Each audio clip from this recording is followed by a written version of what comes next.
Hello, you are tuning into Media Soundwave. My name is Heather Cassidy and today I am joined by Andrea Crossfield MBE to talk about how we can stop smoking. Manchester at the moment has got this massive campaign being drilled home because we want to say to you, out of every 2 smokers, 1 person dies. Don't be the one.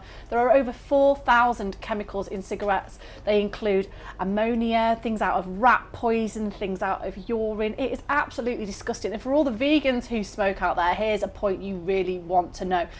This is chemical which, when sperm whales eat, they eat hundreds of squids per hour, like literally hundreds. And when they eat them, there's little bits that can't be digested. This then goes to the 4th stomach where it mixes with feces, gets covered in a waxy substance and is expelled by the whale. This too can be found in your cigarette. So stop worrying about if you're eating honey. Stop worrying about have you had a bit of chocolate, and actually think how disgusting this chemical is in your cigarette.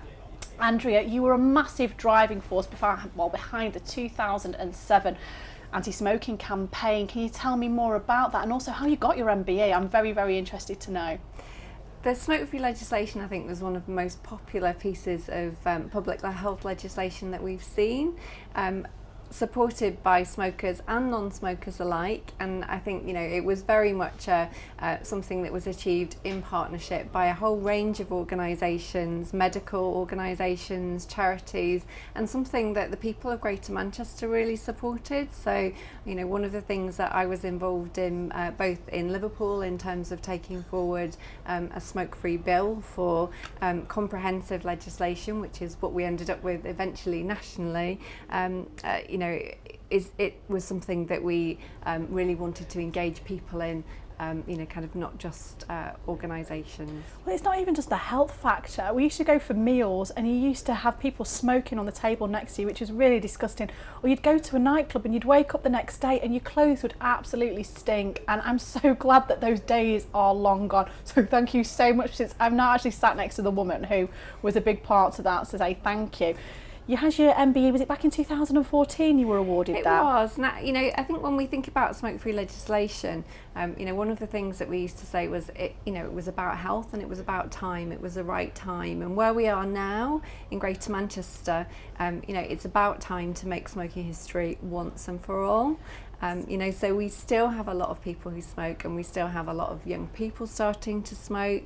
That is the worry though, isn't it? So cigarettes have gone up to this crazy price now. How are kids even affording to smoke, and why? If we can't smoke in clubs and we can't smoke, and the smoking culture I thought is dead in the water, so why are children starting, and what more can we do to prevent that? I know you've done some great work in the past to prevent children smoking. What more can be done? In terms of young people starting to smoke, we still have 11 to 15-year-olds starting to smoke every hour in Greater Manchester. And it's absolutely shocking, isn't it? How can they even afford it? Well, in terms of where young people get their cigarettes from, it's not always from shops. So, young people buy illegal tobacco. That's still an issue that we need to crack down on.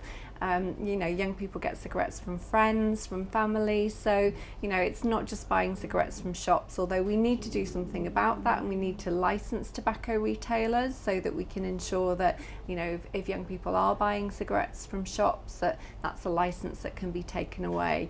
But there's a lot of smoking still in the media, in films, in music videos, in computer games, and all of these things, contribute to why young people start to smoke. Do you think that's part of the problem then, is that people are still actually seeing it? They're seeing it in magazines and films. They are, and maybe not so much in magazines, but in the broader media it's there, and it still feels cool. And I don't know whether you've ever smoked, but I did, and it's not cool. It smells really, really bad. It gives you a really crinkly granny lip. But I wouldn't want a granny lip like. But when you're young, you think you're going to live forever, and you don't want to live beyond 40 probably. It does your skin. There's so many things. And there's so many things about it that are just horrendous. But the way that we change young people's lives is we change the adult world around them. So when we stop adults starting to smoke, when we stop adult smoking, then we change young people's lives too. So if we stop adult smoking and we support adults to stop smoking, then young people won't smoke either.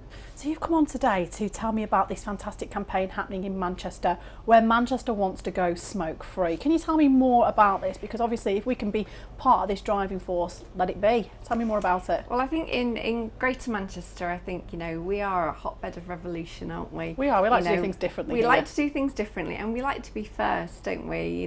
People, events, innovations. Here we are, just celebrating 100 years of women's suffrage. People like Emmeline Pankhurst. We're just coming up to 70 years of Great the Mancunian women. birthplace of the NHS as well was Greater Manchester, wasn't it? So we like to do things first, don't we?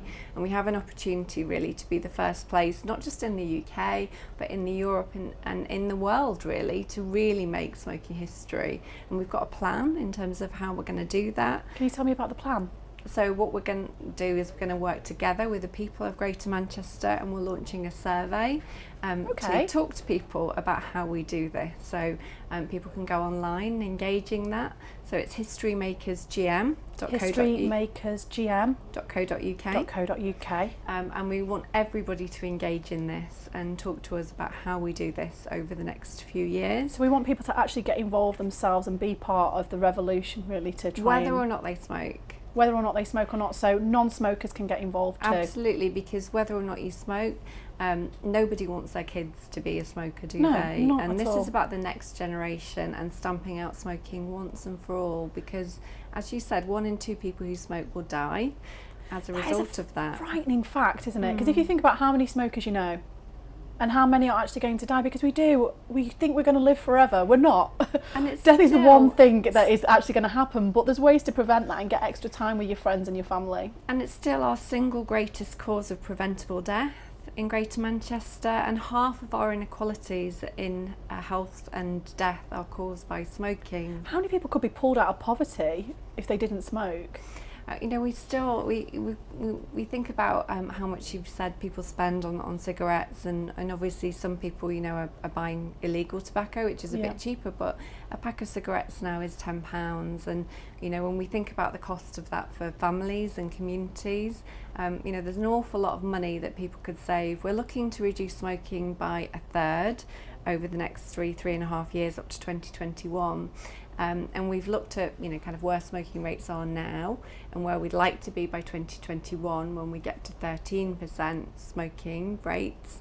And if all of those people that we want to quit, then that would be £1 billion into people's pockets. It's crazy numbers, isn't it? I was saying to my crew before, I want to set up some initiative where we can try and end homelessness in Manchester, because walking down from the station today, I actually was in tears, and my makeup artist had to fix me because I'd stopped and spoke to a couple of people on the way in and given the change that I had on me.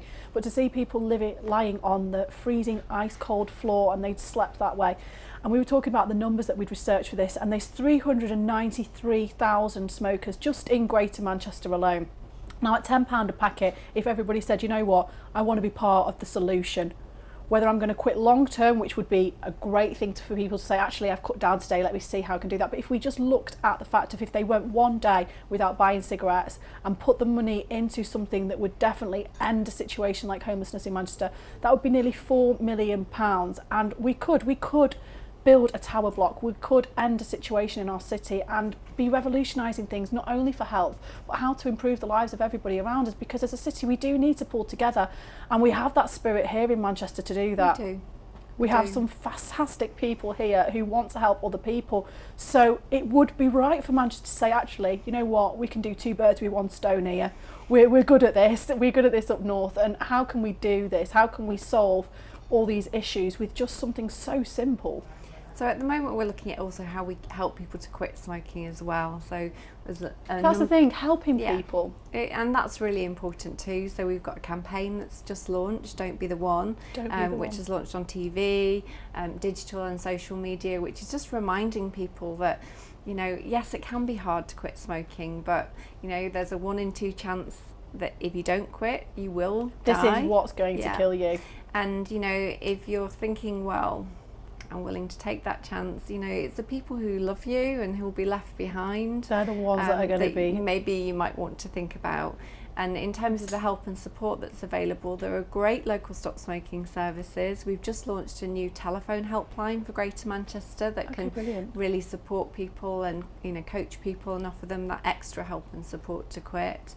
The most popular route to quit now is e-cigarettes. So many people are using e-cigarettes to quit successfully, kind of without going to local stop smoking services. They're the most popular route to quit, and half of people across the UK who are using e-cigarettes have now quit completely. Right, that's an interesting fact. So what other tips would you say to people though that maybe have tried to give up before and gone, you know what, I've not succeeded? What tips would you give for people to say, like, look, try again? Yeah, well, often it can take people 7, 8, 9, 10 quit attempts to quit successfully for good. So it's about not giving up on quitting.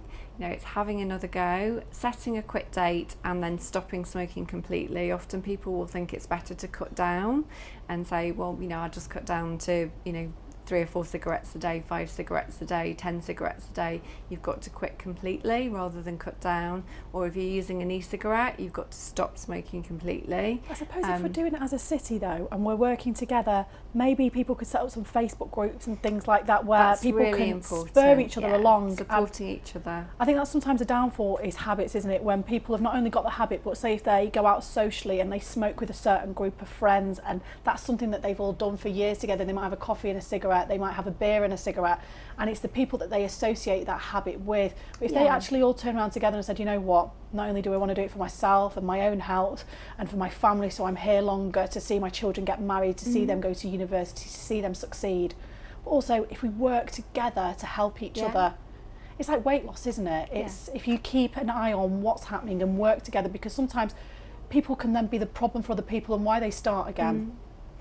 And many people, when they quit smoking, do think about what else they might want to do for their health as well. So you do quit smoking and you feel better, and upstairs easier. Yeah, and you can start doing other kinds of things for your health too, whether that's engaging in sport or kind of other activities. So I think quitting with family support, with your friends, doing those things together can be really important. And certainly we have got a Facebook group for Don't Be the One, so that people can come together and support each other, and I think that's really important. Great, and we'll share that across social media. Is there anything for this campaign that you would like to add today, Andrea? We'd really like people to come on board with the History Makers survey. Give us your views, tell us what you think. We want as many people as possible across Greater Manchester to engage with us. Brilliant. And can you give people the details of that again, and they can go and grab a pen and write it down? So it's historymakersgm.co.uk. Brilliant. Thank you so much for taking the time to join us today. Everybody at home, do not be the one. Thank you very much for taking the time to watch our show today. If you've not been on our website yet, head over to www.mediasoundwave.co.uk, where you'll find some more information about Andrea and the wonderful work she does. We'll see you all again soon here on Media Soundwave.